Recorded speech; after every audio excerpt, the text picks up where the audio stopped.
You smell it first, something warm, animal, a thick musk that coats the back of your throat like grease. Then the heat.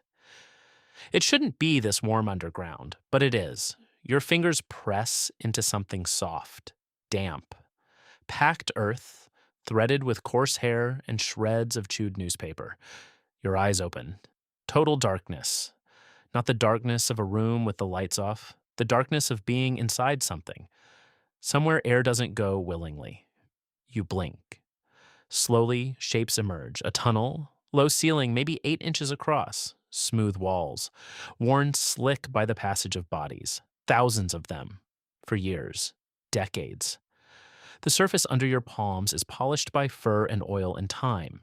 You can feel the grooves where claws have gripped. You're inside a rat burrow, beneath a city sidewalk. You sit up and your head nearly hits the ceiling. The tunnel stretches in both directions. Behind you, a faint draft carrying the distant rumble of traffic. Ahead, warmth. The smell is stronger that way, denser, like a barn but underground. You go toward it.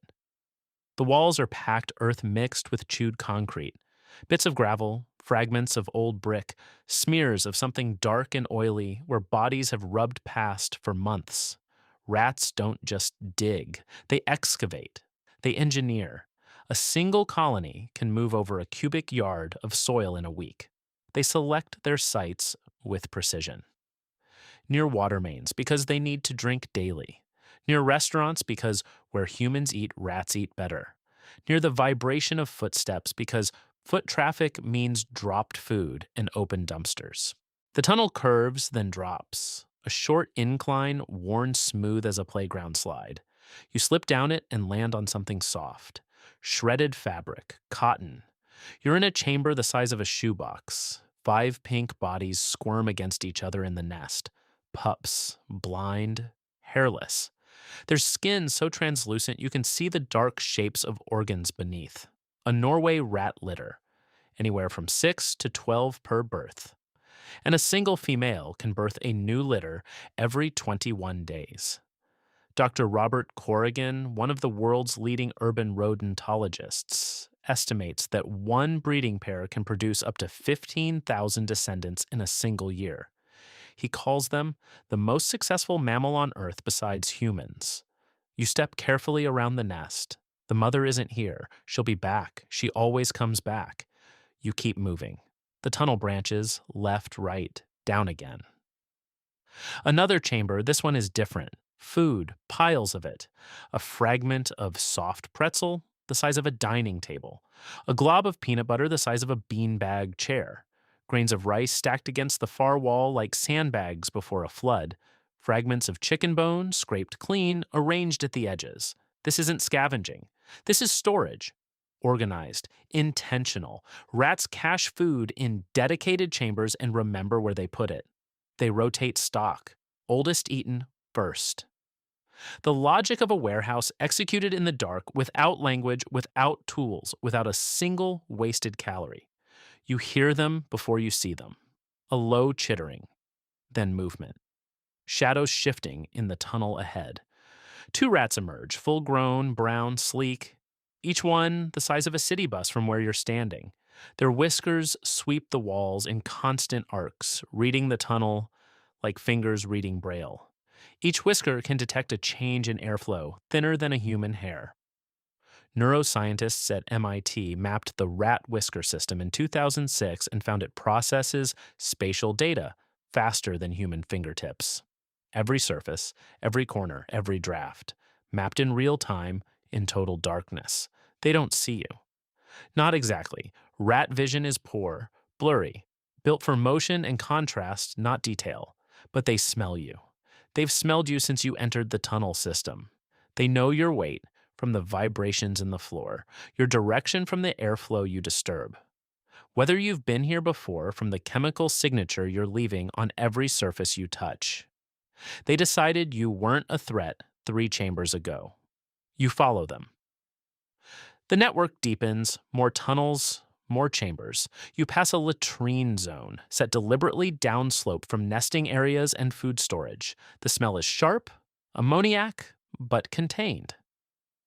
Rats are not filthy animals. They groom themselves more frequently than cats, up to 6 hours a day.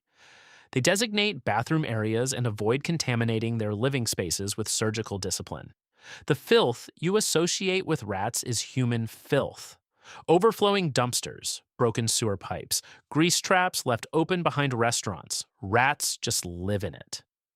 They didn't create the mess. You did. A wider passage opens up ahead. The ceiling lifts. The air shifts. And suddenly, you understand the scale. You're standing at the edge of what can only be called a city. Tunnels branch in every direction like avenues, dozens of them.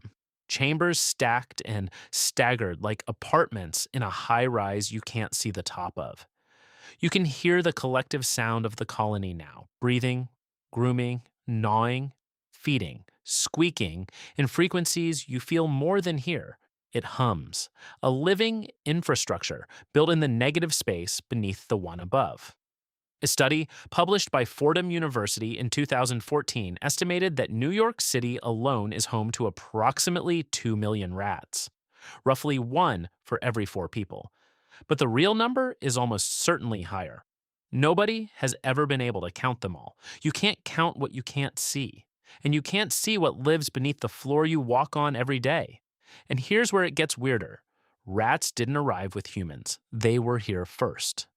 Norway rats colonized North America in the 1770s aboard merchant ships from Europe.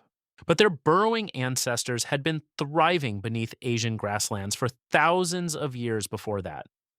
When human settlements grew, rats didn't adapt to cities. Cities adapted to rats. Every sewer system, every subway tunnel, every garbage collection route, built in response to an animal that was already there, already digging, already thriving beneath the first foundation stones. They've been building under your feet longer than your apartment building has existed. You watch a group of 3 adults near the central chamber. One grooms the other, slowly, methodically, pulling its teeth gently through the other's fur in long, careful strokes. This isn't random behavior. Rats form complex social bonds. They remember individuals, they hold grudges. They share food with rats who shared with them and refuse rats who didn't. Researchers at the University of Chicago in 2011 demonstrated that a rat will free a trapped companion even when chocolate is available as an alternative reward. They choose the other rat. Every time, they play. Jaak Panksepp, a neuroscientist at Washington State University, discovered in the 1990s that juvenile rats emit a high-frequency chirp during rough and tumble play, 50 kilohertz, far above human hearing. But when slowed down and analyzed, the acoustic pattern is unmistakable. They're laughing. You hear it now, a rapid ticking sound coming from a cluster of juveniles tumbling over each other in a side chamber. They wrestle, they chase, they pin each other and swap roles. They're playing tag, in the dark, under a sidewalk. While someone walks a dog 30 inches above their heads, something shifts in the tunnel behind you, a sound heavier than the others, slower, deliberate. The chittering around you goes quiet.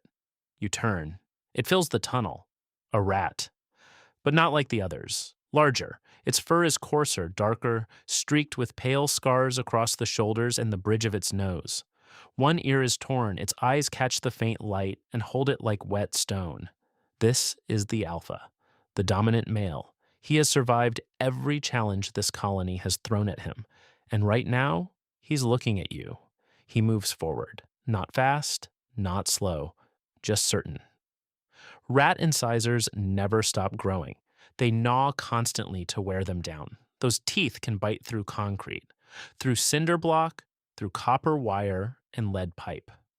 The bite force of a Norway rat measures approximately 7,000 pounds per square inch relative to tooth surface area. Scaled to size, that's more than a great white shark. He lunges, you run. The tunnel blurs, turns you don't remember taking. Chambers you didn't see the first time. You bang your shoulder against a wall of packed earth and stumble over a root, the thickness of a bridge cable. Behind you, the sound of claws on compacted soil, fast. Faster than you. Gaining. A draft. Cold air. a sliver of blue-white light through a crack in crumbled mortar at the base of a building foundation. You squeeze through. The sidewalk is right above you. You can hear footsteps, human footsteps, muffled, distant, like they belong to another world. You pull yourself up through a storm drain grate and collapse onto wet pavement. Night air hits you like a wall, cold, clean. The city stretches in every direction, streetlights, parked cars, a bodega with its fluorescent light still buzzing. A man walks past with a paper coffee cup. He doesn't look down. Nobody ever looks down. You wake up in your bed, morning light. The radiator clicks and settles. Somewhere behind the wall, behind the plaster, behind the insulation, behind the foundation, something moves. You've always heard it. That faint scratching at 3 in the morning. You just never thought about what it was. You get up, walk to the window, look out at the street, the sidewalk, the curb, the subway grate on the corner where steam rises in winter. Beneath all of it right now, they're grooming, feeding their young, storing food, digging new tunnels, playing tag in the dark, 2 million of them, just in this city. They were here before the pavement, before the pipes, before the foundation you're standing on was ever poured. You didn't build this city alone. You never did.